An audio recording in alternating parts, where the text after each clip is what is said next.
Donc dernière vidéo d'introduction à la philosophie. On va parler dans cette vidéo de ce que un historien de la philosophie appelle des exercices spirituels.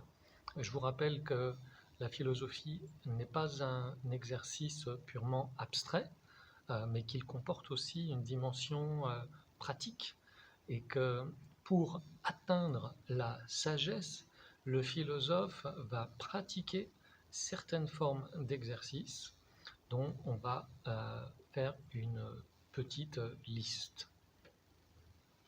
D'abord, dans le dernier cours, on a parlé de l'abstraction, on a essayé de définir ce qu'était un concept, et donc on a vu que abstraire, au fond, c'est séparer. Le mot abstraire, d'ailleurs, signifie une séparation. Et très concrètement, chez un philosophe comme Platon, ce processus d'abstraction de la pensée qui va nous permettre de penser des concepts, ce qu'on avait aussi appelé des universaux, c'est-à-dire le fait d'utiliser des notions abstraites et générales qui ne sont dans aucun lieu ni dans aucun temps, suppose en fait un certain apprentissage, un certain exercice. Pour Platon, l'abstraction, la séparation des choses universelles des choses concrètes, par exemple la verdure de l'herbe, cette séparation, elle suppose une autre forme de séparation, qui est la séparation de l'esprit et du corps. Et on va retrouver ça chez un disciple de Platon, qu'on appelle Plotin. Plotin qui écrit dans un très beau texte qu'il faut en fait sculpter sa propre statue. Sculpter à l'époque des Grecs, ça voulait dire en fait surtout enlever. Quand le sculpteur, en fait, il va enlever tout ce qu'il y a autour de la statue pour qu'apparaisse au fond la statue dans sa beauté. Et donc voilà ce que Plotin écrit. Si tu ne vois pas encore ta propre beauté, fais comme le sculpteur d'une statue qui doit devenir belle. Il enlève ceci, il gratte cela, il rend tel endroit lisse, il nettoie tel autre, jusqu'à ce qu'il fasse apparaître le beau visage dans la statue. De la même manière, toi aussi, enlève tout ce qui est superflu, redresse ce qui est oblique, purifiant tout ce qui est ténébreux pour le rendre brillant, et ne cesse de sculpter ta propre statue jusqu'à ce que brille en toi la clarté divine de la vertu.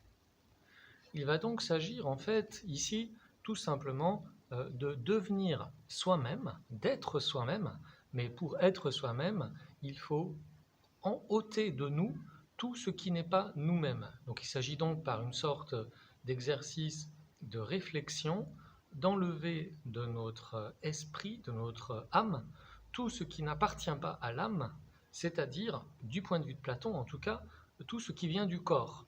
Et notamment parce que la philosophie grecque est avant tout une sorte de thérapie du désir, il va s'agir d'éliminer tout, ou tout au moins une partie des désirs matériels. Car les désirs matériels nous enchaînent au corps, nous attachent au corps, nous dit Platon, et nous empêchent non seulement de penser de manière pure, de manière claire, mais aussi tout simplement d'être heureux, car les désirs matériels ne nous permettent pas d'avoir une satisfaction maximale. Il va donc s'agir d'entrer dans un processus de purification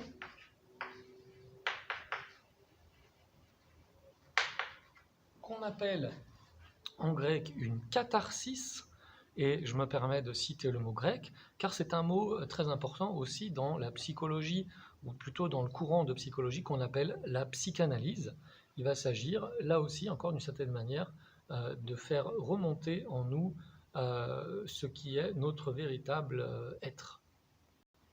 Donc dans ce processus de purification, de catharsis, il s'agit de purifier ces désirs. Pourquoi ? Tout simplement parce que nos désirs, en fait, sont la source de ce que on appelait les passions, c'est-à-dire au fond les émotions. Et pour purifier ces émotions, pour être affecté de meilleures émotions, pour contrôler ces émotions, il faut purifier ses désirs. Et cet apprentissage, ou cette purification, cet exercice, revient au fond, d'une certaine manière, à apprendre à vivre. Alors ça se décline de plein de manières différentes, mais il y a au moins une manière sur laquelle j'aimerais insister, c'est le fait d'être au présent, de vivre dans l'instant présent.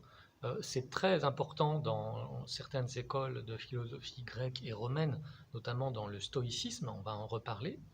Les stoïciens, les philosophes stoïciens, comme beaucoup d'autres, considèrent que le passé n'existe plus, que le futur n'existe pas encore, et que donc, si tu veux être heureux, la seule manière, c'est d'être au présent.